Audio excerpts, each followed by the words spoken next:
আসসালামু আলাইকুম রহমতুল্লাহ। আমাদের এনইউ ইউনিভার্সিটি চ্যানেলের পক্ষ থেকে আপনাদের সবাইকে স্বাগতম। আজকে আমি অনার্স দ্বিতীয় বর্ষের computer technique programming with Fortran এই সাবজেক্ট থেকে আলোচনা করব। এই সাবজেক্টের বেসিক দেওয়ার চেষ্টা করব। এর আগে আমি অনেকগুলো ভিডিও দিয়েছি, 28টার মতো ভিডিও দিয়েছি। এখন আমি একদিক থেকে প্রত্যেক চ্যাপ্টার বাই চ্যাপ্টার ভিডিও দেওয়ার চেষ্টা করব, যাতে কোনো চ্যাপ্টারের কোনো অধ্যায়ের কোনো মানে দুর্বল না হয়, সেই রকম করে ভিডিও দেব। চলুন শুরু করা যাক। প্রথমে আমি আজকে বেসিক সম্পর্কে আলোচনা করব। আর আমি তো ফেসবুক পেজ আর ফেসবুক গ্রুপ খুলছি। যারা যারা ফেসবুক পেজ এবং গ্রুপে জয়েন হয় নাই তারা জয়েন হতে পারেন, কারণ উপকারের স্বার্থে আমি ফেসবুক পেজ এবং গ্রুপে জয়েন করছি। মানে যার যেখানে সমস্যা ওইখানে ওই সমস্যাটা পিক তুলে মানে গ্রুপে সাইড দিলে পারেই আমি ওই সমস্যাটা দেখবো। এবং যারা যারা অনেক ভালো পারে, যেসব ভাইয়া আপুরা অনেক ভালো পারে, তারা সলভ করে দেওয়ার চেষ্টা করবে। মানে গ্রুপটাই খুলছে অনার্স ম্যাথমেটিক্স ডিপার্টমেন্টের জন্য। সবাই ওই গ্রুপে জয়েন হয়ে যায় ভাইয়া। আজকে আমি শুরু করব মানে ফরটান প্রোগ্রাম। এই সাবজেক্টের অনেক ভাইয়া অনেক আপু বলে ভাইয়া এই সাবজেক্টটা অনেক কঠিন, অনেক হার্ড, মানে সব সাবজেক্টই পাস করা যায়, এই সাবজেক্টে পাস করা যায় না। ভাইয়া এই সাবজেক্টটি সবচেয়ে সহজ, অন্য সাবজেক্টগুলো অনেক মানে হার্ড। ঠিক আছে, এই সাবজেক্টের মতো সহজ কোনো সাবজেক্ট নাই যদি তুমি বেসিক সম্পর্কে ভালো বোঝো। যেদিন তুমি বেসিক বুঝে যাবা, যেদিন তুমি মানে এই কম্পিউটার টেকনিকের ফরটান প্রোগ্রামের বেসিক বুঝবা, সেদিন মানে তুমি বলবা যে ভাইয়া এর মতো সহজ কোনো সাবজেক্ট নাই। আমি মানে বেসিকগুলো একবারে মানে একদিক থেকে আপলোড করার চেষ্টা করবো। প্রত্যেকটা ক্লাসই দেখা লাগবে, ঠিক আছে? প্রত্যেকটা ক্লাসই দেখলে পরে তারপরে বেসিকগুলো দেখো যখন ক্লিয়ার হয়ে যাবে, সে সময় কোনো মানে ফরটান কোনো কঠিন শব্দ থাকবে না। ঠিক আছে, ফরটান একটা ইজি শব্দ হয়ে যাবে। চলুন শুরু করা যাক। আমি আজকে বেসিক দেওয়ার চেষ্টা করবো। আমার এই ফরটানটা কি, এই ফরটান সাবজেক্টটা কি? আসলে ফরটান একটা ভাষা, ঠিক আছে? আমাদের বাংলা একটা ভাষা, ইংলিশ একটা ভাষা, ফরটান একটা ভাষা। প্রথমে আমি ভাষা সম্পর্কে একটু বেসিক দিয়ে নিই। হাই লেভেল ল্যাঙ্গুয়েজ, ঠিক আছে, উচ্চ স্তরের ভাষা। এই উচ্চ স্তরের ভাষার ভিতরে কী কী আছে সেগুলো আমি একটু পড়ে শোনাই। উচ্চ স্তরের ভাষার ভিতরে আছে আমার মনে করি উচ্চ স্তরের ভাষাটা কি? নতুন ধরনের ভাষা তৈরি করা হয়েছে যা কি হাই লেভেল ল্যাঙ্গুয়েজ, উচ্চ স্তরের ভাষা নামে কি পরিচিত। অর্থাৎ কম্পিউটারে যে ভাষায় সর্বজনবোধ্য বাক্য, বর্ণ ও সংখ্যা ব্যবহার করে প্রোগ্রাম রচনা করা যায় তাকে হচ্ছে উচ্চ স্তরের ভাষা বলে। উচ্চ স্তরের ভাষায় প্রোগ্রামিংয়ের ক্ষেত্রে নিম্নোক্ত সুযোগ সুবিধাগুলো পাওয়া যায়। অ্যাডভান্টেজেস সুবিধা, ঠিক আছে, এই সুবিধাগুলো পাওয়া যায়। এই সুবিধাগুলো কিন্তু পড়া লাগবে, ঠিক আছে?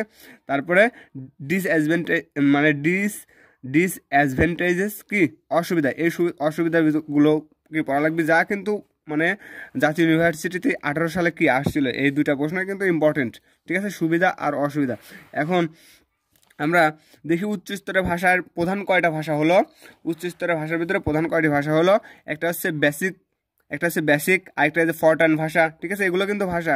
কোবল একটা ভাষা, C++, যা আমরা ইন্টারমিডিয়েটে করে আসছি, সি প্রোগ্রাম, C++ একটা ভাষা, জাভা একটা ভাষা, মানে J++, ওরাকল একটা ভাষা, অ্যানালগ একটা ভাষা। এগুলোর হচ্ছে মানে উচ্চস্তরের ভাষার ভিতরে প্রধান কয়টা ভাষা দিয়েছে। ঠিক আছে, এই সকল ভাষা সম্পর্কে আমরা জানলাম। ফরটানটা তাহলে কি? ফরটানটা একটা ভাষা।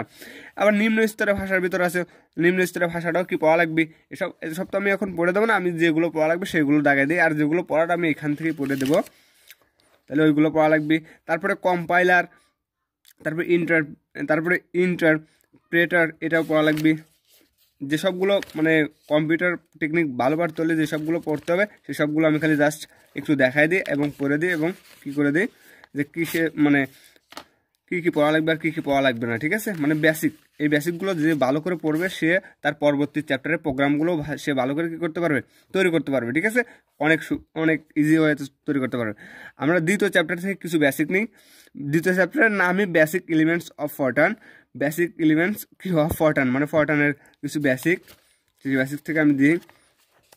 ভাষায় ব্যবহৃত বড় হাতের অক্ষর এবং ছোট হাতের অক্ষর, এই কোডটা জানা, মানে এই কোড থেকে মানে আমি সংখ্যায় নাম লিখতে পারবো। আমার নাম কেমন করে লেখে আমি সংখ্যায় লিখতে পারবো, আবার ইংলিশও লিখতে পারবো, বাংলায় লিখতে পারবো, এই কোড থেকে লেখা যায়। ঠিক আছে, তারপরে আমি আরও কিছু বেসিক দিয়ে দিই। ভেরিয়েবল, এই ভেরিয়েবলটা কিন্তু প্রোগ্রাম তৈরি করার সময় মোস্ট ইম্পর্টেন্ট। ঠিক আছে, এই ভেরিয়েবল মানে চলক। আমরা চলকটাকে একটু পড়ে নিই, যা 2018 সালে আসছিল। চলক মানে কিছু ছাদ কলেজ, তারপরে যারা মানে পাবলিকে আছে তাদের জন্য কিন্তু ইংলিশে লিখতে হয়, মানে ফরটান পুরোটা ইংলিশে লিখতে হয়। যারা ন্যাশনাল আছে তাদের জন্য কি বাংলায় লেখা যায়। ঠিক আছে, এবার আসতেছে ভেরিয়েবল চলক। নাম চলক বা শুধু চলক হচ্ছে ডাটা সংরক্ষণের জন্য স্মৃতিস্থানকে চিহ্নিত করার জন্য বিশেষ নিয়মে লিখিত একটি নাম। প্রোগ্রাম নির্বাহের সময় এই সকল নামযুক্ত স্মৃতিস্থানের ডাটা পরিবর্তন করা যায়। অন্য কথায় ভেরিয়েবল নেম হচ্ছে ডেটা সংরক্ষণের জন্য ব্যবহৃত স্মৃতিস্থানের নাম, যে স্থানে ডাটা প্রোগ্রাম নির্বাহের সময় পরিবর্তন করা হয়। Rules of writing Fortran variables name. Fortran ভাষার চলক লেখার কিছু নিয়ম আছে, ঠিক আছে? চলক লেখার কিছু নিয়ম আছে। এই নিয়মগুলো কিন্তু অবশ্যই জানতে হবে। নিয়মগুলো কিন্তু পরীক্ষায় আসে, কিন্তু এইগুলো দিয়েই কিন্তু আমার প্রোগ্রাম তৈরি করা লাগবে না, ঠিক আছে? এটা পড়তে হবে। যেমন আমি একটু বাংলা পড়ে শোনাই। ফরট্রান ভাষার চলক লেখার নিয়ম নিম্নে প্রদত্ত হলো। 1 থেকে 6 ক্যারেক্টার বিশিষ্ট হতে পারে, তবে ফরট্রান 9 থেকে 9/90 মানে 90 থেকে 95 ভার্সনে 1 থেকে 31 ক্যারেক্টার বিশিষ্ট কি হতে পারে, কত থেকে 90 থেকে 95। আবার এ থেকে জেড, বড় হাতের এ থেকে বড় হাতের জেড, ছোট হাতের এ থেকে ছোট হাতের জেড 0 থেকে 9 পর্যন্ত এবং ফাঁকা স্থান ব্যবহার করা যাবে। বড় ও ছোট হাতের অক্ষর সমতুল্য এবং ফরট্রান 9 90 থেকে 95 ভার্সনে আন্ডারস্কোর ব্যবহার করা যাবে। চলকের মাঝের ফাঁকা স্থান কম্পাইলার অগ্রাহ্য করবে, ঠিক আছে? মানে চলকের মাঝে কি এই যে ফাঁকা স্থান, স্পেস নেওয়া যাবে না। প্রথমে ক্যারেক্টার অবশ্যই কি অক্ষর এ থেকে জেড বা এ থেকে ছোট হাতের বড় হাতের এ থেকে বড় হাতের জেড পর্যন্ত, ছোট হাতের এ থেকে ছোট হাতের জেড পর্যন্ত হতে হবে। কিওয়ার্ড বা লাইব্রেরি ফাংশনকে চলক হিসেবে ব্যবহার করা যাবে না। কিওয়ার্ড বা লাইব্রেরি ফাংশনকে চলক হিসেবে কি করা যাবে না, ব্যবহার করা যাবে না। যদি প্রোগ্রামের চলকের ডেটা টাইপ ঘোষণা করা না হয়, তবে কম্পাইলার ওই চলকের সাংখ্যিক চলক হিসেবে ধরে নেয়। চলকের প্রথম অক্ষর I, J, K, L, M, N এগুলো কিন্তু লাগবে। এগুলো হচ্ছে পূর্ণ সংখ্যার চলক, আর বাকিগুলো হচ্ছে বাস্তব সংখ্যার চলক। এ থেকে এইচ, ও থেকে কত পর্যন্ত জেড পর্যন্ত হচ্ছে বাস্তব সংখ্যার চলক। আমাদের কিছু কিছু প্রোগ্রাম করার সময় পূর্ণ সংখ্যার চলককে বাস্তব সংখ্যার চলকে নেওয়া লাগবে না, বাস্তব সংখ্যার চলককে পূর্ণ সংখ্যায় নিয়ে আসা লাগবে না। মানে ইন্টিজারকে রিয়েল করা লাগবে না, রিয়েলকে কি করা লাগবে না, ইন্টিজার করা লাগবে না। এগুলো কিন্তু মোস্ট ইম্পর্টেন্ট, ঠিক আছে? তারপর আমি আরও কিছু বলে দিই যেগুলো পড়া লাগবে। অ্যারে অ্যান্ড সাবস্ক্রিপ্টেড ভেরিয়েবলস এই সম্পর্কে জানা লাগবে। অ্যারে থেকে অনেক প্রোগ্রাম তৈরি করা লাগে। প্যারামিটার সম্পর্কে জানা লাগবে। প্যারামিটার দিয়ে অনেক প্রোগ্রাম তৈরি করা লাগে। প্যারামিটার। তারপরে sum of the Fortran variables names are not correct, কোনগুলো ভুল আর কোনগুলো কারেক্ট সেগুলো সম্পর্কে জানা লাগবে। তারপরে আরও আছে, এগুলো হচ্ছে বেসিক। এই বেসিকগুলো জানলে পরে প্রোগ্রামগুলো আমরা অনায়াসে তৈরি করতে পারবো, ঠিক আছে? Difference between variables and constant, মানে আমাদের কি চলক এবং ধ্রুবক সংখ্যার পার্থক্যগুলো জানা লাগবে, ঠিক আছে? এটাও পড়ে নিতে হবে, এগুলো বেসিক লাগবে। আর এখানেও আছে ফিক্সড পয়েন্ট কনস্ট্যান্ট আর ফ্লোটিং পয়েন্ট কনস্ট্যান্ট, এর ডিফারেন্সগুলো জানা লাগবে, পার্থক্যগুলো কি এগুলো জানা লাগবে ভালো পারতে হলে পরে।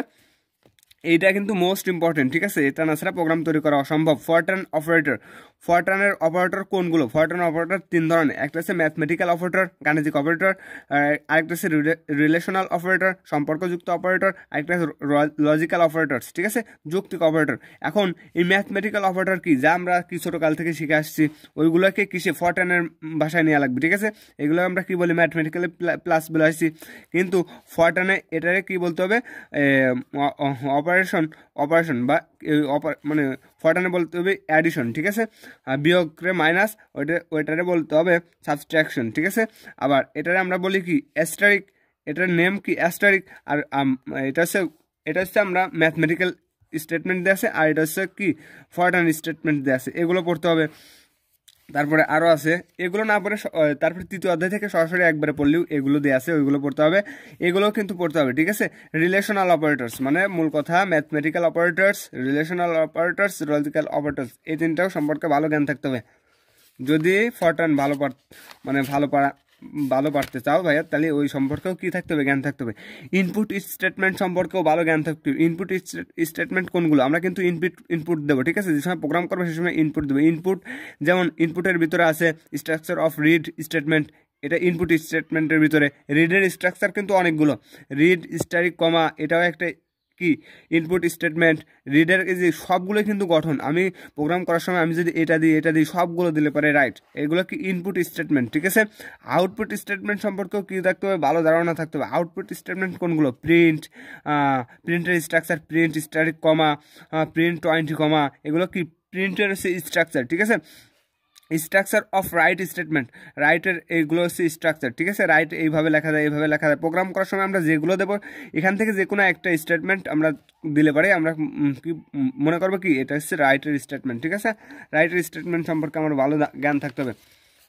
তারপরে আমি আরও কিছু বেসিক দিই।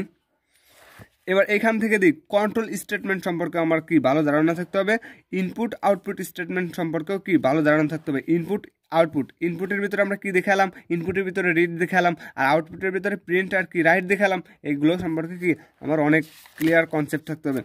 তারপরে এখান থেকে আমি আরও কিছু মানে বেসিক দিয়ে দিই এখান থেকে, মানে এগুলো পড়ে নেব ভাইয়া, এগুলো আমি জাস্ট দিয়ে দিচ্ছি মানে কোনগুলো পড়া লাগবে, ঠিক আছে।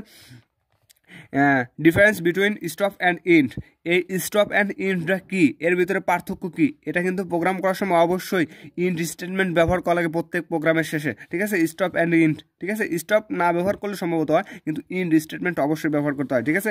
এর ডিফারেন্সগুলো আমি একটু পড়ে শোনাই। Stop statement, stop is a last executable statement. Stop হলো প্রোগ্রামের সর্বশেষ কি এক্সিকিউটেবল স্টেটমেন্ট, ঠিক আছে, প্রোগ্রামের শেষে মানে ব্যবহার করা হয়।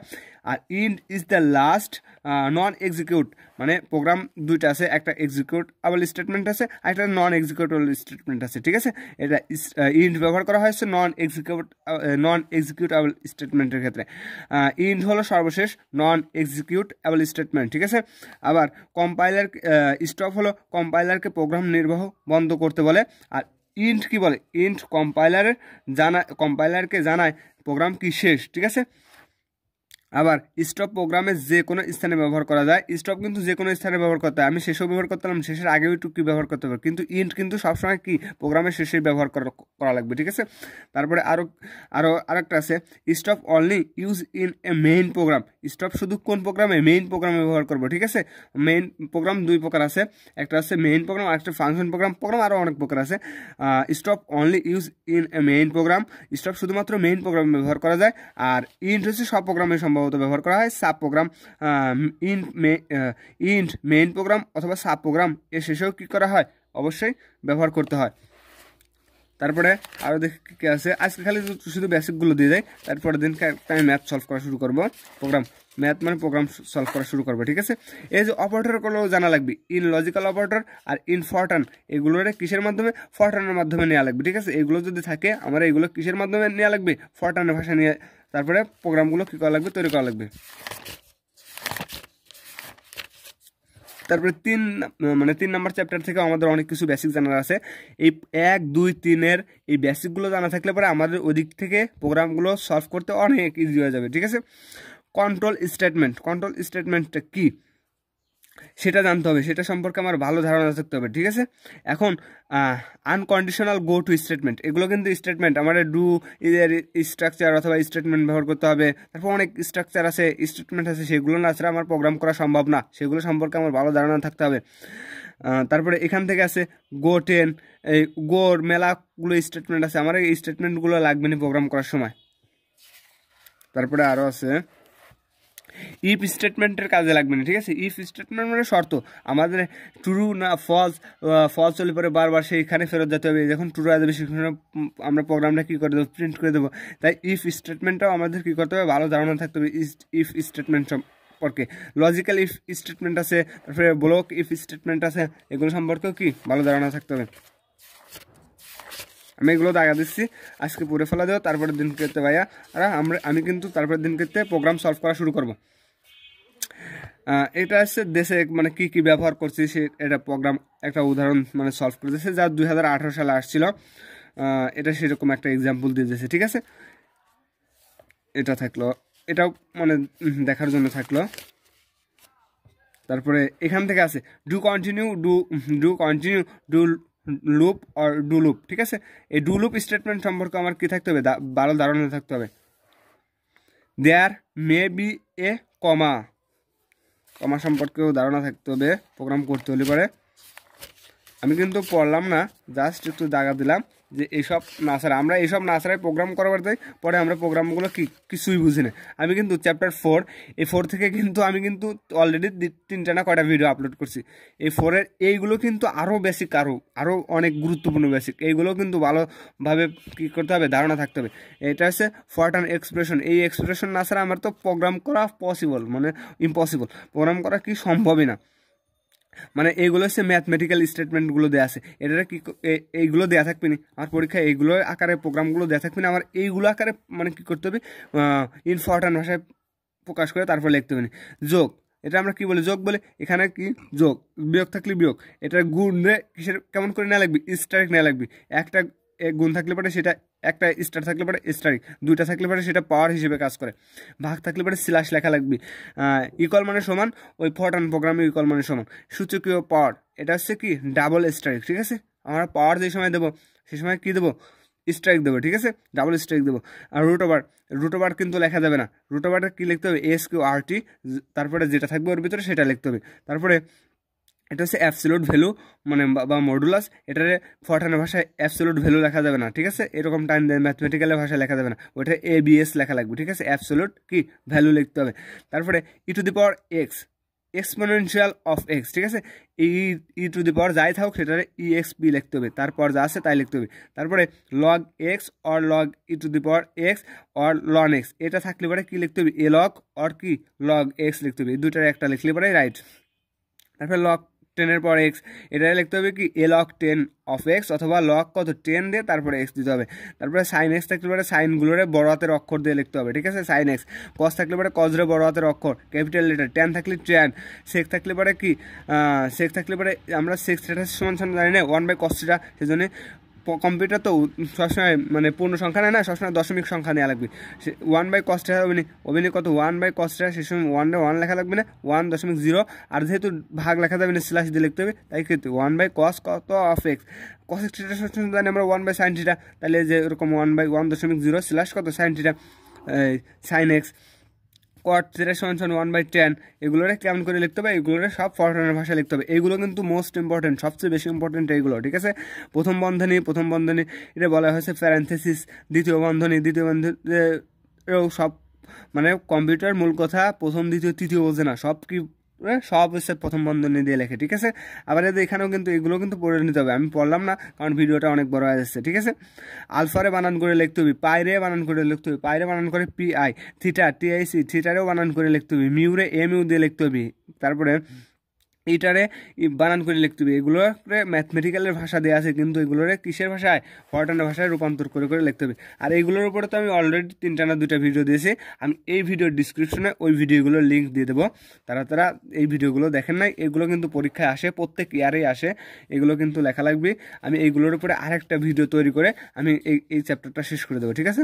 চ্যাপ্টার কত, এটা চ্যাপ্টার 4টা শেষ করে তারপরে আমি চলে যাবো চ্যাপ্টার কত, চ্যাপ্টার 5-এ চলে যাবো। এখান থেকে চ্যাপ্টার 4 থেকে ওইগুলোই লাগে, ম্যাথমেটিক্যাল এক্সপ্রেশনগুলোই লাগে। চ্যাপ্টার 5 থেকে এগুলো একটু ভালো, এগুলো ভাইয়া পড়ে রাখো, যাতে আমি সরাসরি কী করতে পারি, প্রোগ্রামে চলে যেতে পারি, ঠিক আছে। এই যে এটা লাগবে না প্রোগ্রাম করার সময়, এটা লাগবে না আয়তক্ষেত্র, তারপরে এটা লাগবে সামুদ্রিক লাগবে, তারপরে এটা লাগবে, মানে কোনটার কী কাজ এখানে কিন্তু বলে দিচ্ছে, কোনটার কী কাজ। তারপর আমি বলে দেবো না মানে প্রোগ্রাম করার সময় কোনটা দিয়ে শুরু করে, এই যে উপবৃত্ত দিয়ে শুরু করে আবার উপবৃত্ত দিয়ে শেষ করে, ঠিক আছে।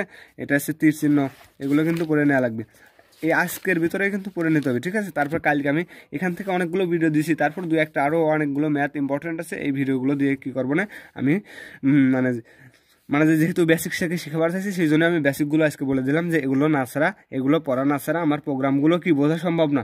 প্রত্যেক ভাইয়ারা শুরু করে কোন থেকে, একবারে চলে যায়, যেহেতু ওই দিক পরীক্ষা আসে না, ওই বেসিকগুলো না পড়ে চলে যায় কোনখান থেকে, চলে যায় চ্যাপ্টার 5 থেকে একবারে প্রোগ্রাম করবো চলে যায়। কিন্তু ওই দিক যে আসল বেসিক না পড়ে চলে আসে কি প্রোগ্রামে আসে, সেই সময় কোনো কিছুই বোঝে না, সরাসরি প্রোগ্রামগুলো মুখস্থ করা শুরু করে দেয়। প্রোগ্রামগুলো নিয়ম জানা থাকলে পরে, এটা তো আমরা কিস থেকে শিখাচ্ছি, ইন্টারমিডিয়েট থেকে শিখাচ্ছি, সেইগুলোই মানে ঘুরে ফিরে আসতেছে, কিছু ব্যতিক্রম আছে আমি মানতেছি। সেইগুলো ঘুরে ফিরে চলে আসতেছে। আমি যে সকল বেসিকগুলো দিলাম পড়ার জন্য ওইগুলো পড়লে পরে তারপরে আমি কালকে একটা ভিডিও তৈরি করবো না কিসের উপরে, চ্যাপ্টার 4-এর এই যে এইটার উপরে একটা ভিডিও তৈরি করে দেবো না। এইটার উপরে আমার অলরেডি 2টা না 3টে ভিডিও দেওয়া আছে এগুলোর উপরে। এগুলোর থেকে আমি ফরটার্ন এক্সপ্রেশন কেমন করে ম্যাথমেটিক্যাল এক্সপ্রেশন থেকে ফরটার্ন এক্সপ্রেশনে প্রকাশ করে এটার উপরে একটা ভিডিও দিল না। আর ওই ভিডিও ডিসক্রিপশনে আমি যে আর এইগুলো ভিডিওর লিঙ্ক দিচ্ছি ওইগুলো দিয়ে দিলে পারে কি যথেষ্ট, ঠিক আছে। তাইলে আমি যেগুলো মানে দিলাম বেসিকগুলো দিলাম, এই বেসিকগুলো কিন্তু অবশ্যই পড়তে হবে, ঠিক আছে। আমি কিন্তু পড়ে শোনালাম না, এমনকি দেখালাম না, কারণ আমি আগে পড়ছি। আমি জানি যে এইগুলো না ছাড়া কি ওই সকল প্রোগ্রামগুলো করা অসম্ভব, সেই জন্য আমি জানাই রাখলাম। আর ওই দিক থেকে আমি যেহেতু 28টা ভিডিও না 29টা ভিডিও অলরেডি আপলোড করছি, আমি আরও কটা ভিডিও 20-30টির মতো ভিডিও আপলোড করবো এমন যাতে পরীক্ষায় কত 4 পয়েন্ট উঠে যায়, 4 পয়েন্ট না হলে 3.75 উঠে যায়, এমন করে আমি ভিডিওগুলো সবগুলো আপলোড করে দেবো, ঠিক আছে। আমার কিন্তু প্রত্যেকটা চ্যাপ্টার থেকে ভিডিও আপলোড করা আছে। তারপরেও আমি আবার শুরু করতেছি। আজকে এই পর্যন্তই। আসসালামু আলাইকুম।